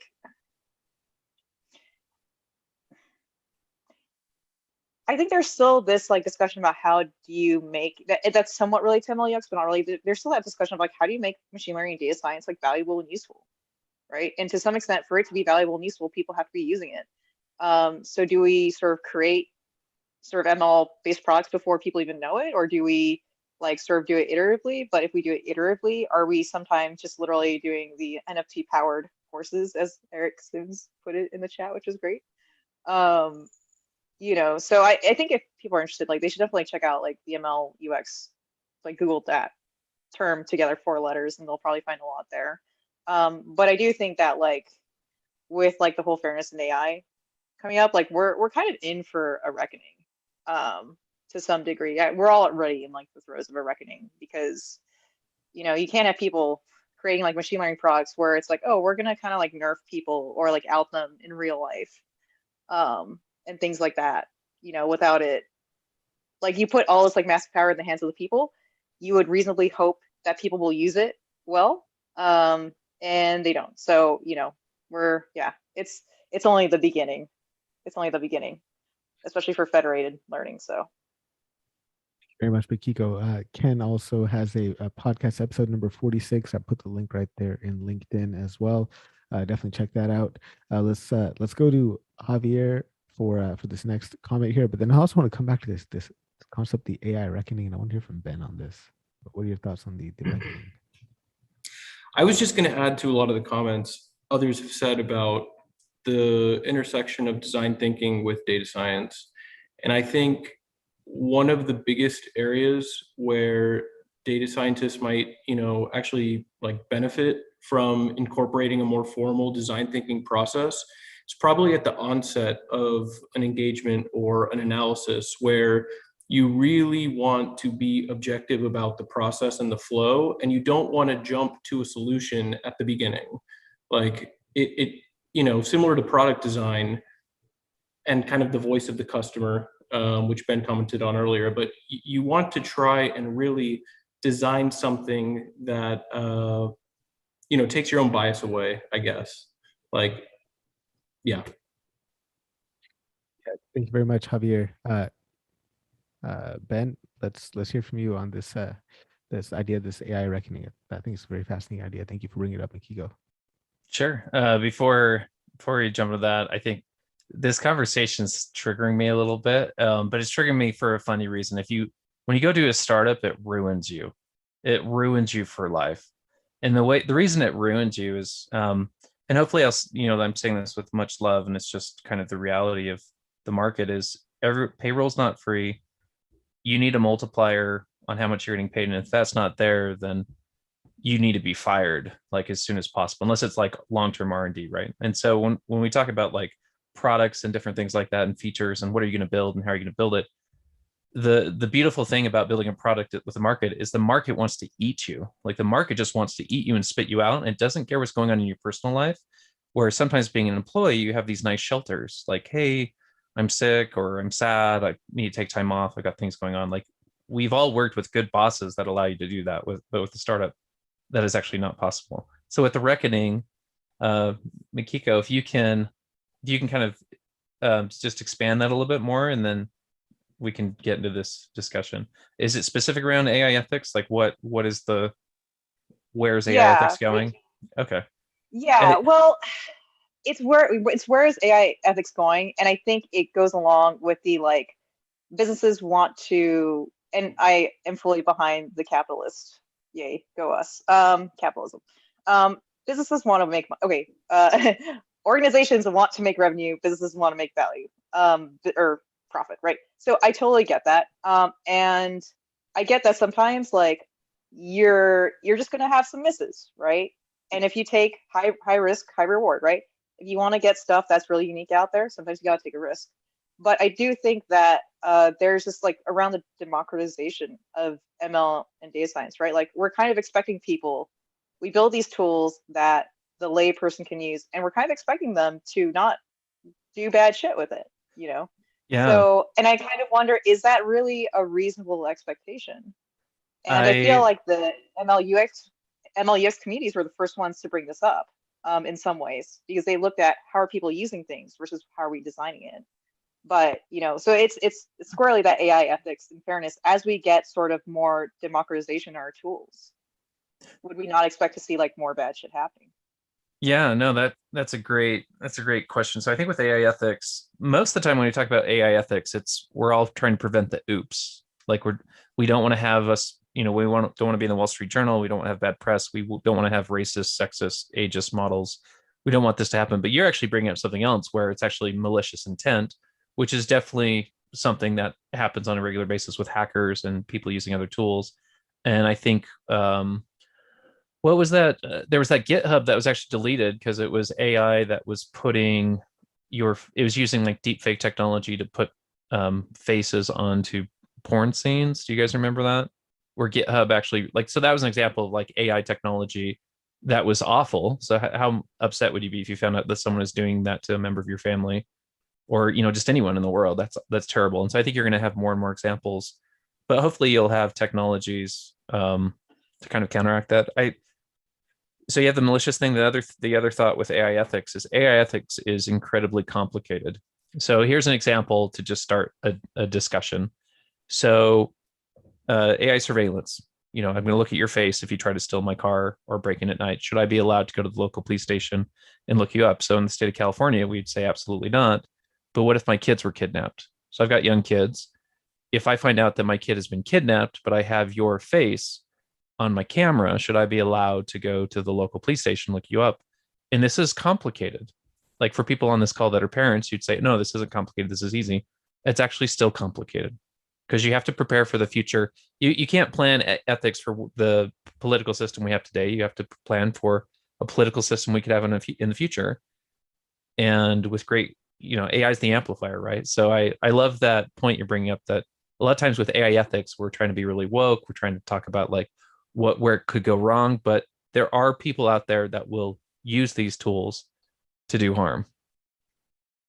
So I'm curious what people think about the AI surveillance state. If your kid is kidnapped, do you want to go to your local police station and have AI look that person up immediately? Absolutely, man. So yes, it's kind of up to ethics. It's not a global standard. Yeah. So you have different regions, different states, different political systems. They'll want to live a certain way. So for me personally, I would love to have network. I'd love to have neighborhood security. So if you drive your car into my neighborhood, I want your license plate scanned immediately. I want it compared against people that live there, and I want you to be looked up if you are going to be top 5 suspect list if something happened that night, and we want to go find you. There are neighborhoods where people say, I don't want to live in that neighborhood, but I do want to live in that neighborhood. Let's go to Ken and then Mark. Yeah, I think one thing that does concern me is that the pace that regulation moves on any of these things is so much slower than the pace that the technology moves. And what's always going to be this, like, it's not even a cat and mouse game because the technology is so much further ahead than how fast we can regulate it. So that's one challenge. You also highlighted the cultural difference. So I'm sure many of you have probably read the book AI Superpowers. And to me, that's very terrifying that other countries, the way they view machine learning, the way they view AI, it essentially is set up their system so that they can leverage it more effectively than the US can in the future, because culturally they're okay with their identities or whatever it might be being part of the broader political system. And so I don't think that any countries are going to, take over the US using AI, but it does make this very weird, uneven playing field across the entire world based on how different countries regulate their AI. Some countries are very pro data and like not pro individualism. And in a weird way, that really does breed AI innovation because there's access to so much more data. There's access to so much more of this, so many more opportunities to do bad stuff, but to also to just innovate. And I think that's, in my mind, where a reckoning comes is when we're all moving at different speeds, what happens when one country or one group is significantly further ahead than other groups, and what are the negative repercussions of that? Because without a doubt, I think really advanced technology in general, depending on what it is, can breed huge amounts of inequality. And I don't think AI in that sense, in like a medium term is different. Maybe super long term, it starts to bridge that gap again, but it goes sort of like in my mind. So kind of 2 cents, maybe I went a little off topic. Mark, go for it. Yeah, I mean, this is the exact reason why I got into data science, because I saw the writing on the wall. I was like, wow, data is scaling up kind of all these amazing innovations. But then the question came to my mind that I always ask is like, for who? Who is this actually going to impact? Who's this going to help? And who is it potentially going to impact negatively? Who's going to help, but like at the cost of others, right? And so just to kind of, not to call you out specifically, but like this idea of like an AI powered like monitored neighborhood, like you said, some people really like that. For me, that sounds terrifying. And the reason being is like, I would actually love that if I felt confident that data sets weren't biased. And so for me, I'm like, all right, if I go into a neighborhood like that, like, am I gonna be mixed up because they just didn't have enough like light-skinned Black people in the data set, and now the one person who looked like that who stole a car now look like that as well? That's something that I'm concerned about. But I think there's a lot of opportunity, so that shouldn't discount pursuing that. But I think there needs to be so much more work of like, what are the externalities of what we're doing, and how can we account? Do we need to collect data? Do we need to, maybe add some modifiers to the bias? I know we talked about this a few weeks ago. And for me, especially like in healthcare, a lot of the problems with clinical trials is that people of color, gender, or wherever it may be, like do not enter into those trials, and therefore do not inform the general public of like how these medicines impact people. I think a great example is like there's many medicines out there where it's just only studied on men, and when it reaches women, it like completely messes them up. And it's terrifying, right? And so I can see the same thing happening with AI. And that's why I got into data science, because I was like, I don't know, I haven't figured it out. No one's really figured this out really, but I want to be at the table to at least try. Maybe to jump in on that point, Mark, real quick. So one of the things that I'm proud of, I wasn't involved with this work, but at Data Robot during the COVID vaccine trials, we actually ran into an issue where there weren't enough minorities that were being pulled in. And so at Data Robot, we were predicting where some of the vaccine trials should be, and we actually helped address that issue. Like we raised that issue, we helped address it. Addressing some of these issues is I've made people upset because I've said what have I said? I said it's easier to fix bias than it is to build a rocket or something like that. And people get really angry. And I want to make a clear point. If it comes to a specific use case like resume prediction, if there's bias, let's say the training set is sexist, we have unconscious bias. That is a guarantee. You will always have biased data. I can actually build two models. I can build a model to predict performance. I can build a model to predict gender. And if you build a model to predict what you're the most worried about predicting, you can actually find the feature overlap and figure out what features need to go away. So if I had name or sorority, fraternity, college, hometown, all those features get nuked and they don't need a human to go find them. And so I would say that we actually have made a lot of progress where you can proactively block bias transfer. But the problem with that is there's always another bias. So we have the top biases that we think about, but there are so many biases. Like the one of the most upsetting ones is attractiveness, but we don't really talk about it because like, oh, that's really disgusting that would even be an issue. But it is an issue for women and for men in the selection process, or like your height or things like that. So like humans are silly. Hopefully we can tackle the big ones. Racism, sexism, ageism, but there's always another bias that we're not predicting. Real quick, I actually would love to. I'll go first, Mark, real quick. It takes courage to speak out that honestly, Ben, and I totally agree with you. But even if you thought of all possible biases, there's just a big mathematical problem. We don't have the time and resources to collect the entire population. So sampling creates bias automatically. It's just a mathematical reality also. Sorry, Mark. Oh, no worries. I agree with that statement. Also, like I actually love your point of saying like solving for bias is easier than building a rocket. I actually agree with it because I think like the solutions are there. There's a lot of amazing researchers, especially in, like sociology and whatnot, who like highlight this is the problem. This is what you do to stop it. The solution's easy. What's hard is implementing and actually getting people to want to implement those solutions.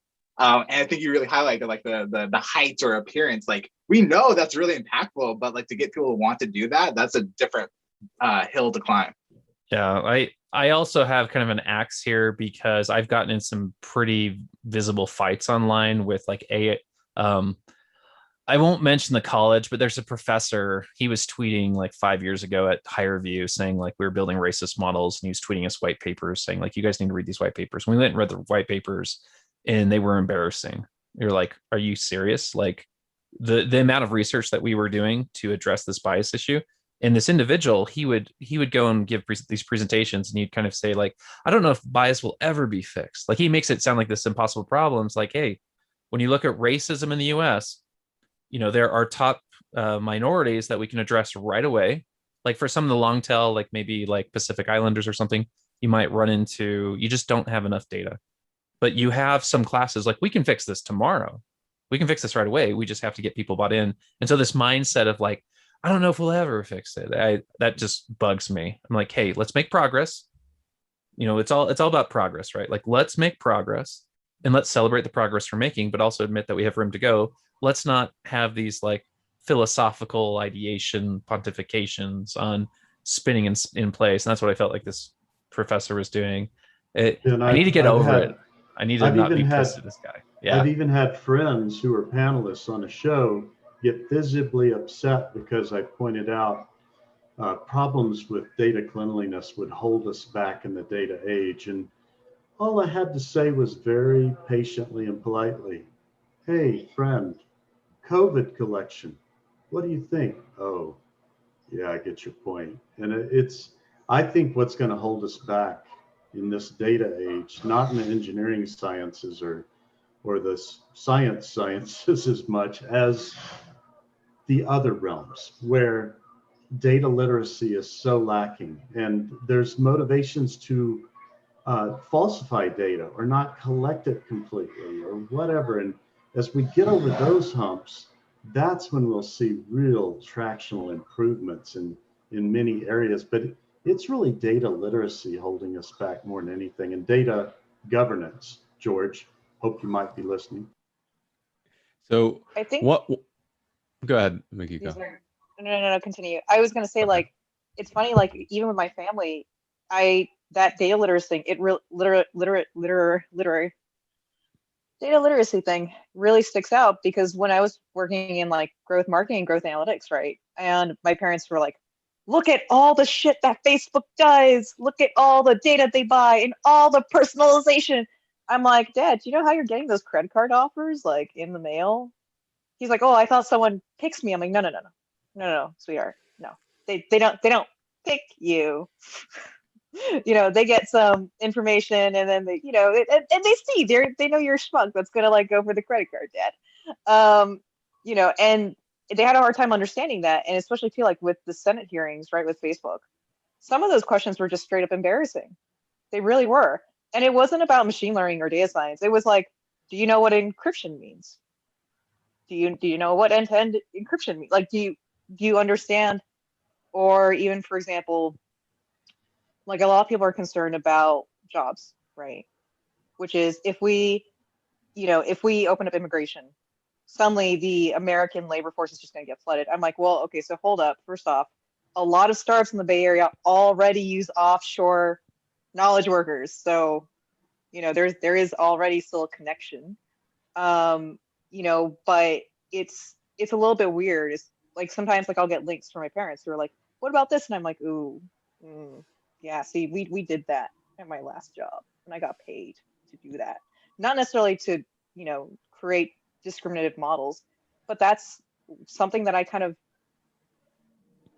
it's something that I dislike in some degree about this idea about how all our data scientists or engineers have to be super technical. It's like, well, but some of these issues that they run into sometimes are just, you literally didn't ask, for example, if we're doing a model on mortgage predictions, are there characteristics besides race that could predict race? Could you not have talked to your sociology colleague? Could you not have done the literature on the research, you know, about what predictors, for example, will predict race and neighborhood and lead to redlining predictions? So I know that's my hot takes, but Ken, sorry I interrupted you. Go ahead. No, you're fine. I think that in a sense also adds a little bit to where my head was going. Not a super complete thought, but I also think, to piss off Ben, like inevitably everything is going to be a little bit biased, right? But we can minimize the bias by asking the proper question at hand, right? A lot of the time we're so focused on the data, we're not as like susceptible to changing our evaluation criteria or what our dependent variable is. And that is so much like something is only biased if what it's predicting has like some relationship to that bias. And so I think asking better questions and framing the problems better and thinking through that pipeline is something that helps us to even use biased data, what some would consider biased, to effectively leverage insight. And, you know, like the most famous thing is like all models are wrong, some are useful. And I think that definitely applies here, is that like essentially all data is biased, but it doesn't mean some of the models can still be useful if we have clearly identified the use case that won't be harmful to, or that minimizes harm to other people. Isn't that, at the end of the day, doesn't it summarize to exactly what Ben's saying in the chat room here, which is setting up mechanisms to audit your own data and also leveraging technology to monitor and take action, right? At the end of the day, you have to have that the will to take action, knowing when things are wrong. And this is what I'm thinking, you know, maybe the effort outweighs the benefits and people don't want to do it, or they pay the price when it's too late. That's what's happening out there in the world, because we have the technology, right, to monitor. So what's stopping us from monitoring for bias or bad behavior, red line inferences, as Mikiko mentioned? So I'm wondering, is that what's happening? That's a great point. And just real quick, we're going to begin to wrap it up here. I mean, that's a great question.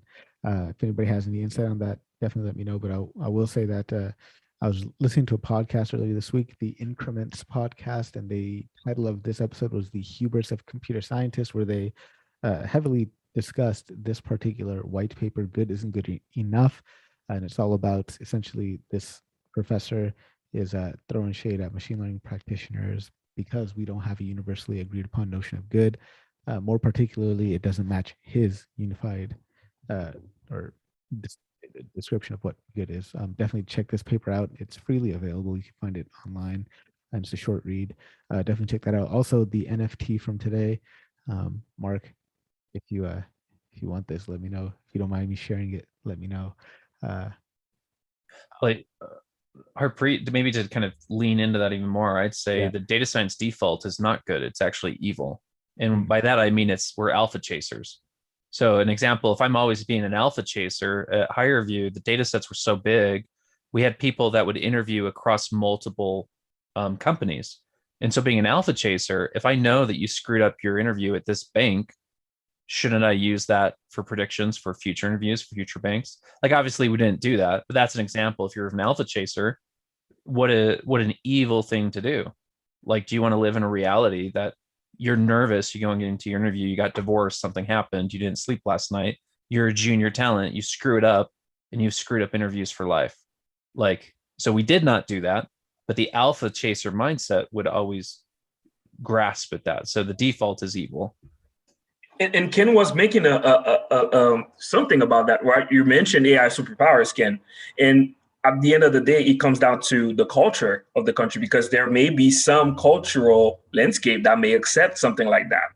Like when you explore something like Japan, China, they accept that their data is governed by the government. They trust that, or they accept it, or they preliminary accepted. So there may be some extreme consequences, or not consequence, or situations where people accept as a whole to be governed as is, or being rated as is. And when you bring that system to the United States, people would cry foul because they have a different system and different culture. So I think when it comes to ethics with AI, it really will depend on the government, right? So who do you value more inside of your culture? Do you value a dog more than saving a person's life if you're governing a fleet of automated vehicles and things like that? So quite interesting. Epic, awesome discussions. This is all great. I mean, do like a full-on panel discussion about this. I'd love to hear more of you guys' thoughts on this. But let's go ahead and wrap it down. Wrap it up here. First time I'm taking care of the baby all by myself this weekend, so it's a huge moment. I got to go pick him up from his grandparents' house. Wife is out there. She's probably watching and enjoying herself in Kelowna with some friends. She deserves it. She's working extremely hard for the last 15 months straight. Meanwhile, I'm going to go take my baby and go for a beer at a brewery and hang out. It'll be fun. Guys, thank you so much for tuning in. Make sure you, hopefully you guys get a chance to run the repeat of the DSGO virtual conference from last week. Great panel discussion with Ken, myself, Danny Ma, forgot who else was on the panel. I forgot their names, but it was awesome discussion. So check that out. And then also just in general, the entire event was great. Ben had a great presentation. So did Tom with the opening keynote. So go check that out. You guys take care. Have a good rest of the weekend. I'll see you next week. And also, next week will be my last day at Price. That's crazy before I chill out for a while and start my new role at a Comet. So I'm excited to embark on that adventure. You guys take care. Have a good rest of the afternoon. Remember, you've got one life on this planet. Why not try to do something big? Cheers, everyone.